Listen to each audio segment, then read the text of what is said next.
means for your industry and your economy by being so positioned in the center of between Europe and China in a few minutes. The music companies did not understand distributed power. When millions of kids started creating software to share music files, the music companies thought it was a joke. They went out of business, 5 years.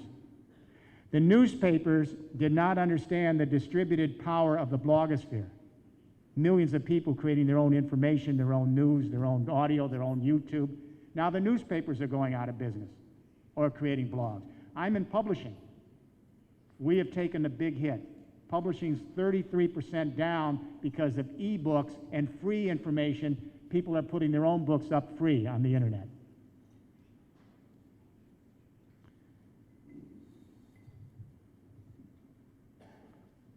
Whether any country succeeds or fails in the next 20 years, including Kazakhstan, whether your economy flourishes or is in trouble the next 20 years will have very little to do with your labor costs.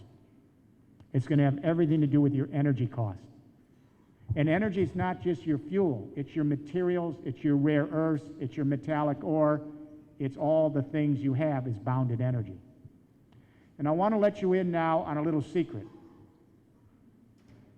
And this is critical for the government leaders and business leaders here. There's a little secret in economics that economists don't want to talk about because it's embarrassing. I'm going to tell you what that secret is. What is the nature of productivity and growth? What creates productivity and growth? Now, you would think economics has been around for 200 years, that we would know in economics what creates productivity and growth, correct? Here's the little secret. I teach at the Wharton School, not as much as I used to, but I teach in the executive ed program. I taught for 15 years in the advanced management program. It's the oldest business school in the world. And I was always taught, I went there as a student over 40 years ago in the 1960s. Almost 50 years ago, actually. I was taught that there are two factors to productivity and growth: machine performance, worker performance. Better machinery, better workers. When Robert Solow won the Nobel Prize for Economic Growth Theory in the 1980s, he let the secret out. He let the cat out of the bag. He said, we used to believe that the key to productivity and growth is better machinery, better worker performance. He said, we have a problem. Robert Solow said, when we look at the Industrial Revolution, new machine capital and worker performance accounts for about only 14% of all the productivity and growth. 14%. So Robert Solow asked the big question, what accounts for the other 86% of productivity and growth? They don't know. It's called the Solow residual. Moses Abramowitz, the former head of the American Economic Association, he created the Stanford Economic Department. He said, quote, this is a measure of our ignorance. Now, you're probably surprised, how could economists not know where 86% of productivity and growth comes from? Let me share this with you for a moment. When economic theory was developed in the late 1700s during the Enlightenment, the rage was Newton's physics, so everyone wanted to be like Newton. So when our early economists penned economic theory, they used Newton's physics as metaphor. So for example, you know the law of gravity, for every action, there's an equal and opposite reaction. Adam Smith admits that helped him create the idea of the invisible hand of supply and demand, supply and demand. The first law of Newton's physics, a body in motion stays in motion unless interrupted. Baptists say, the French economist borrowed that metaphor for his theory that supply stimulates demand, which stimulates supply, which stimulates demand unless interrupted by an outside force. The only problem with using Newton's physics to define economic theory, Newton's physics has nothing to do with economics. Economics are based on the laws of energy, the first and second laws of thermodynamics. Those laws weren't discovered to the late 19th century, when engineers and chemists were looking at how you measure energy flows and entropy losses in machines. By that time, economics was already firmly entrenched. Here's what economics is. If you're a business person in this room, you'll understand this, or an engineer. First law of energy, the energy of the universe is constant. It's always been here. We've never created energy. We've never destroyed it. The second law of thermodynamics is, true, we've never created or destroyed energy, but we can change its form, and the universe changes its form from usable to used up, from hot to cold, from available to unavailable, from concentrated to dispersed. Those are the two laws of energy. So here's what economic activity is. We take low entropy available energy in nature. It can be a metallic ore, a rare earth, a fossil fuel. It's bounded, it's concentrated, it can do work. We transform that bounded energy, and every time we transform it or convert it, the energy we put into the product or service is at the expense of the energy we've lost in doing it. And eventually, all the goods and services go back to nature, recycled at an entropy loss. You burn a piece of coal, the energy doesn't disappear, but it's now in gas form. It's sulfur dioxide, it's CO2. You can't get any more work out of it. It's not a piece of coal. We can recycle, but at an energy loss. So gross domestic product is not a measure of wealth. It's a measure of our debt. You never break even, you always lose. The question is when you pay the bill. Climate change is the bill for the industrial age, spent CO2. So, what does this have to do with the third industrial revolution? In the last 20 years, since Robert Solow admitted they didn't know where productivity and growth came from, world-class economists and physicists have gone back and looked at the paradox. And what they discovered is that if you enter one more factor, worker performance, machine capital, one more factor, thermodynamic energy efficiency, and you get the other 86% of productivity. That is useful energy that creates useful work. Any engineer in this room, any architect, any builder in this room, any biologist, any chemist in this room, you could have told us this because you all had to study thermodynamics in school. Not a single business school in the world requires thermodynamics as part of a degree. So, what is this third industrial revolution for Kazakhstan and Europe? Here's what it really is. These 5 pillars, this is the first intelligent infrastructure in history. They've all been dumb. This one's a neural infrastructure. These 5 pillars, when you phase them in Kazakhstan, they connect everything to everything. We call this the Internet of Things. So renewable energies, your buildings are power plants, you're putting in storage, you have an energy internet, you're plugging them into your logistics. So these 5 pillars across Kazakhstan are continually connected to every single thing. Your washing machine, your production flows, what's going on in your steel factories moment to moment, what's happening as you dig up the oil out of the ground, what's happening with the production line, how much product has gone on the production line last hour, what's the price of electricity on the grid right now, what are the weather conditions in 2 hours from now, will there be wind, what's happening in our warehouses and distribution centers this hour, how much freight is going on trucks across the roads of Kazakhstan and where right now in this hour. So the Internet of Things is really the communication internet, the energy internet, and the logistics internet in one third industrial revolution infrastructure. And here's what it's going to do. This infrastructure is continually generating big data on everything going on in Kazakhstan, on the entire value chain. And that big data allows industry to use advanced analytics and create predictive algorithms, just like Google does now and Facebook, predictive algorithms, so that you can create software which allows you at any given moment in your government or in your industry to monitor your thermodynamic efficiencies, to reduce your energy use, and to dramatically increase your productivity.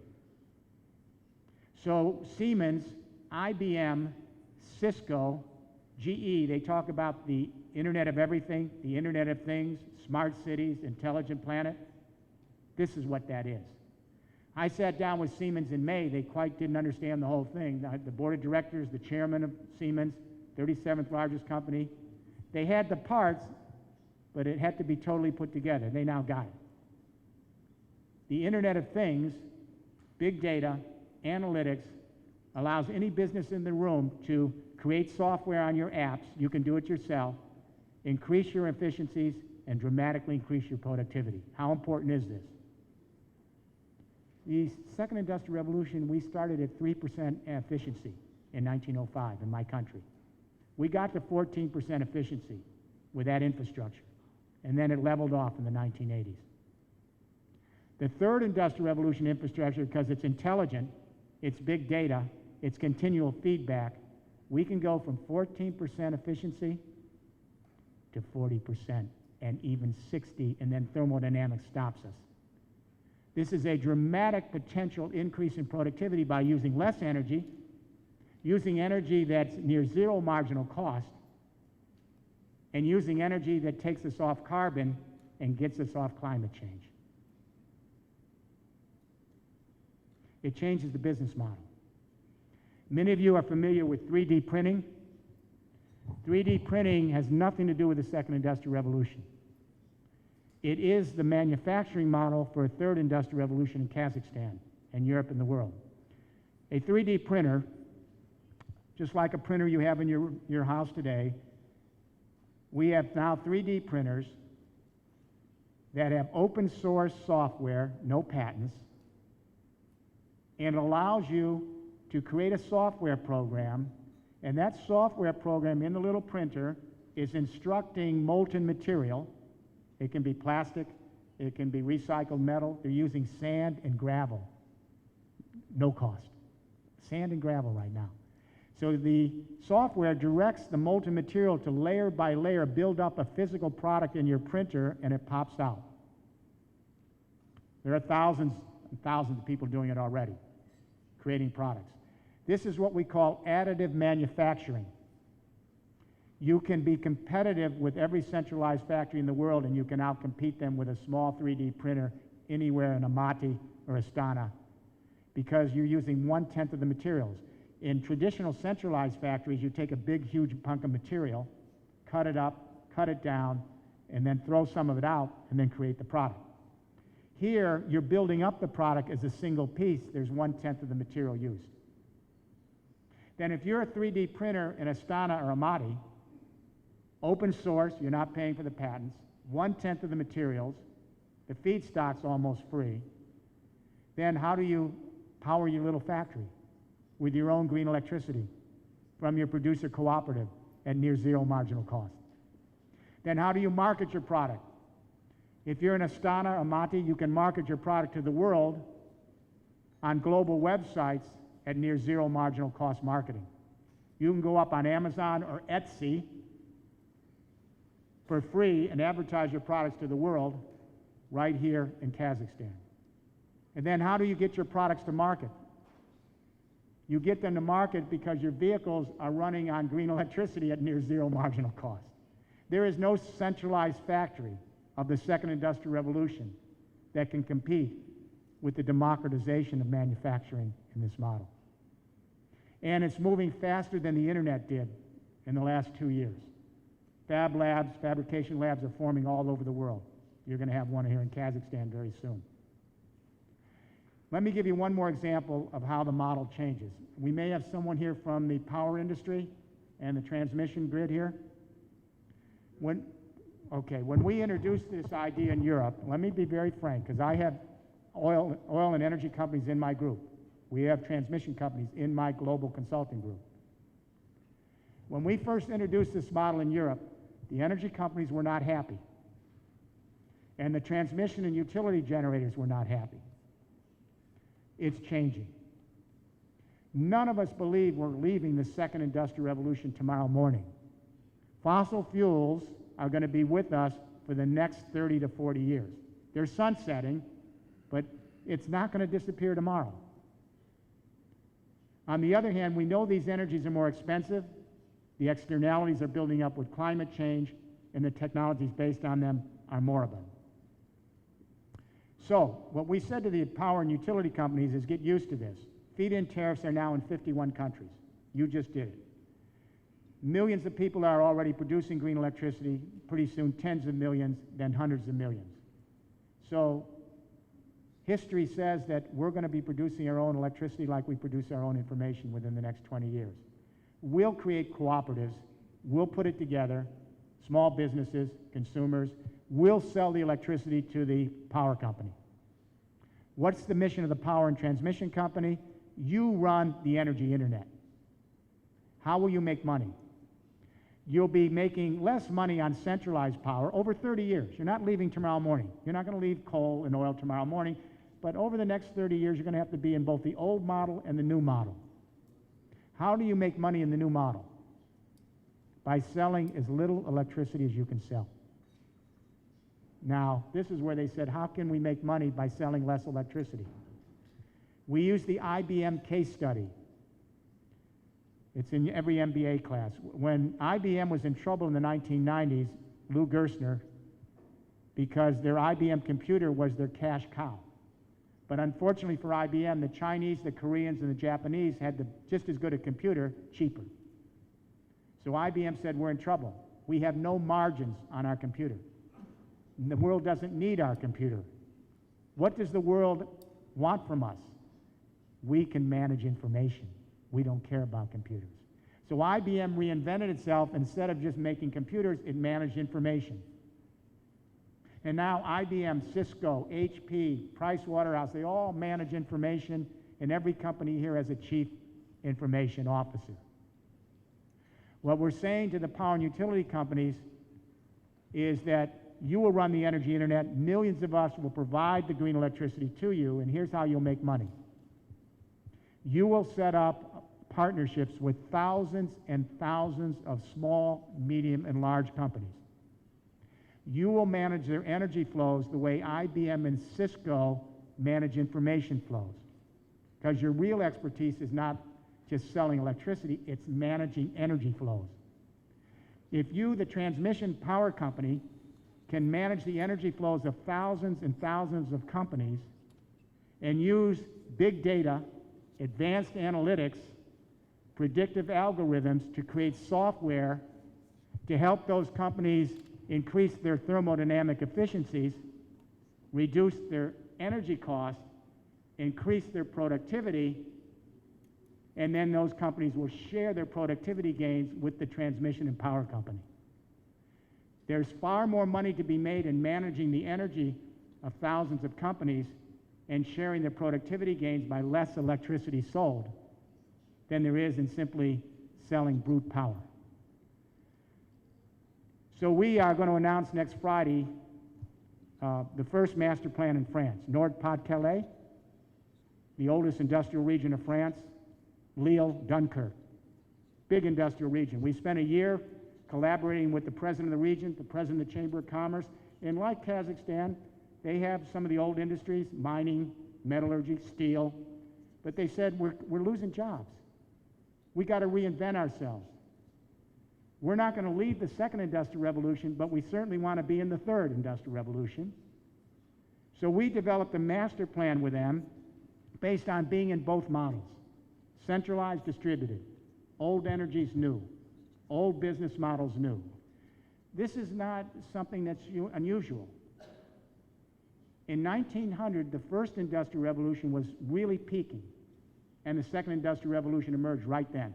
Oil, auto, electricity. For 40 years, the first and second industrial revolution paralleled each other. The smart companies were in both models. In over 40 years, they made a transition between the first and second industrial revolution, like Siemens. They were a steam power company. They moved to the internal combustion engine, etc. So what we're saying is, if you are a traditional energy company, or if you're in the traditional construction, if you're in utilities, it's not you leave the old model tomorrow morning, but where do you want to be in 20 years from now? Do you want to be in the sunset energies, industries, and technologies of the 20th century, sunsetting? Or do you want to be carefully moving into the sunrise energies, technologies, and business models of the 21st century? Be in both, but carefully make this 30-year transition.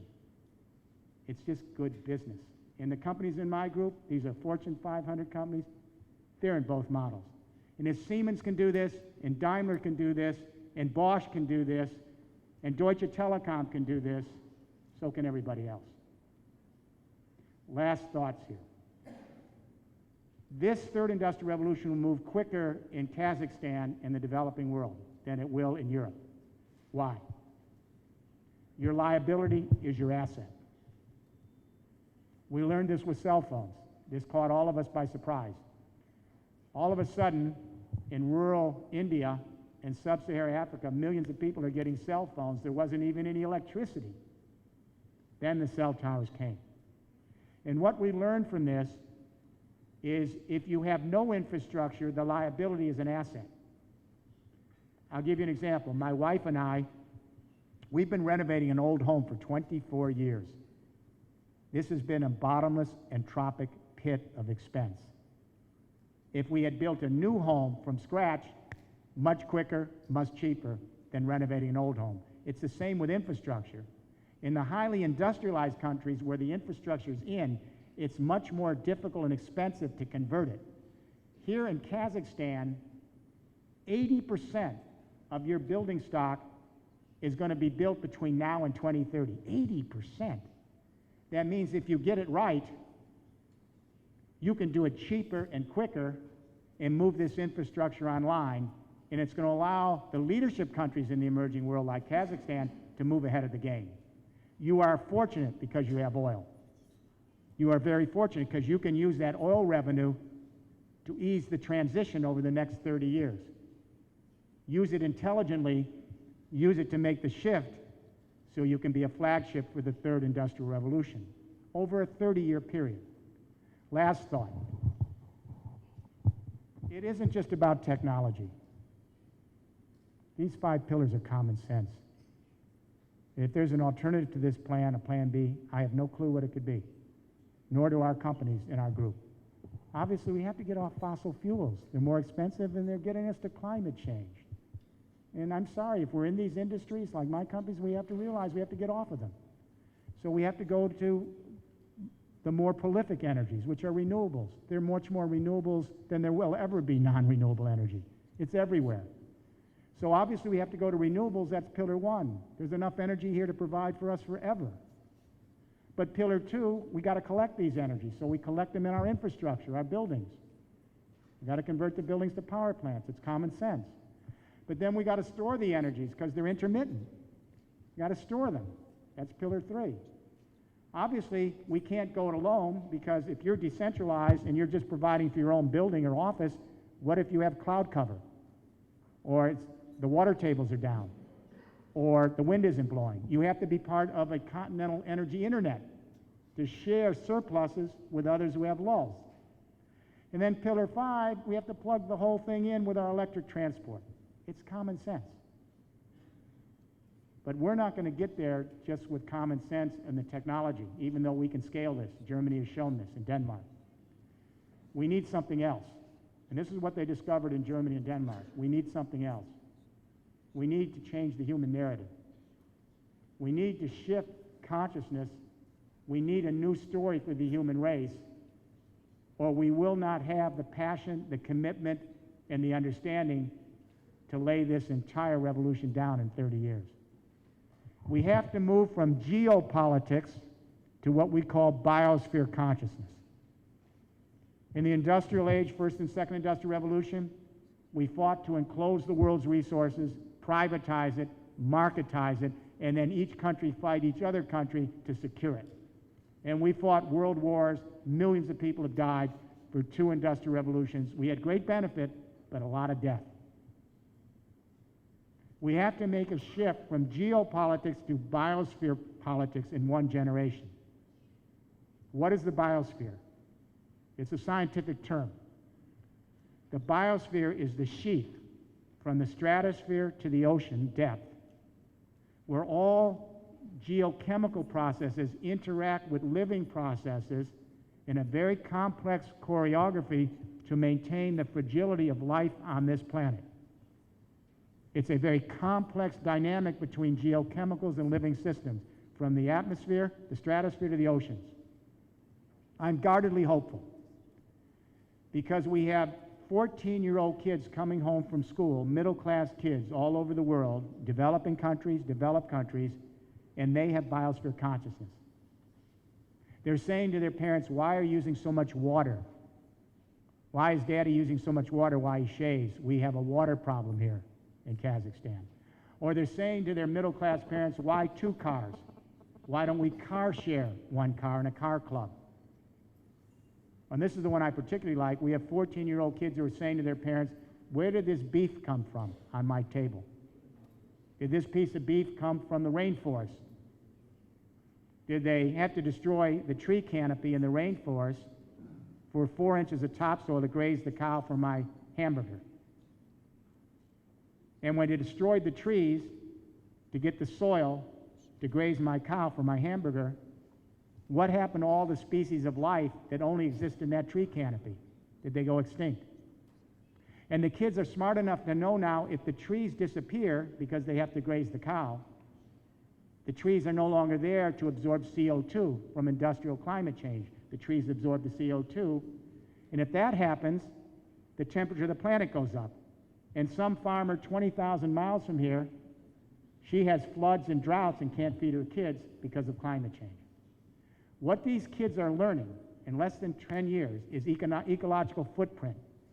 This is a whole new metric. We can actually measure each person's ecological footprint in relationship to the biocapacity of the biosphere.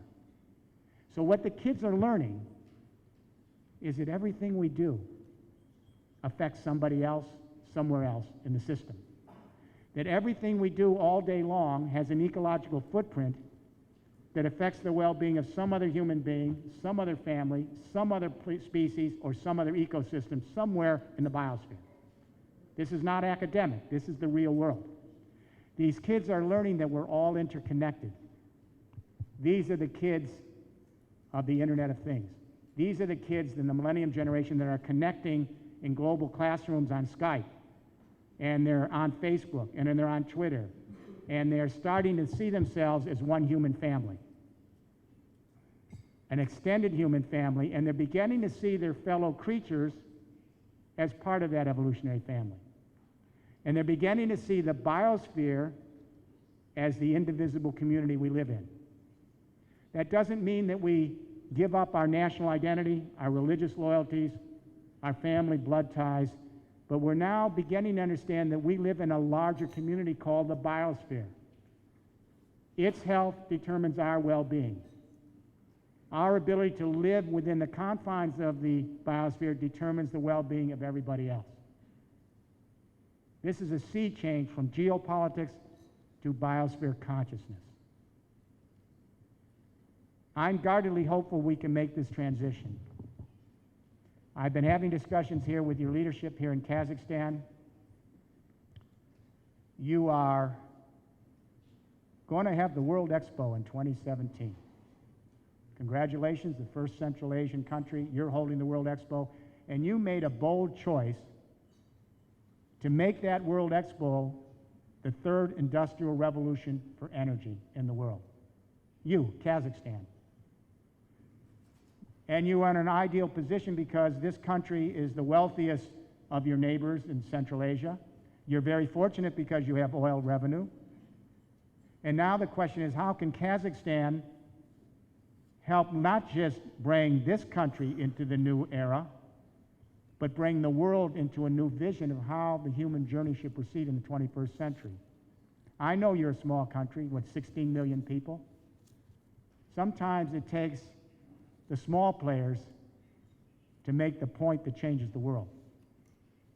And so it's not just if Germany can do it, everyone can do it. There's nothing so particularly important about Germany or even little Denmark. Little Denmark, a few million people. You have what you need here in Kazakhstan. Your government leaders, your business leaders, your civil society, to prepare a generation to lead Central Asia and the world into this new era. And you have a big responsibility, because in 2017, the world's going to come here, and you're going to debut this smart, intelligent third industrial revolution for the 21st century. And what the world sees here and takes home is a new narrative for the human journey. And what they're going to see here and take home is new confidence that we can make the turnover into this new period in history and address climate change, reduce the temperature on the planet, reflourish the Earth's ecosystems, while dramatically increasing our productivity and providing good jobs for our children and grandchildren in the 21st century. This expo is going to be a beacon and a flagship for the build-out in Kazakhstan, but as importantly, to say to the world, we can do it here, everyone can do it everywhere. I'm confident. I'm very hopeful.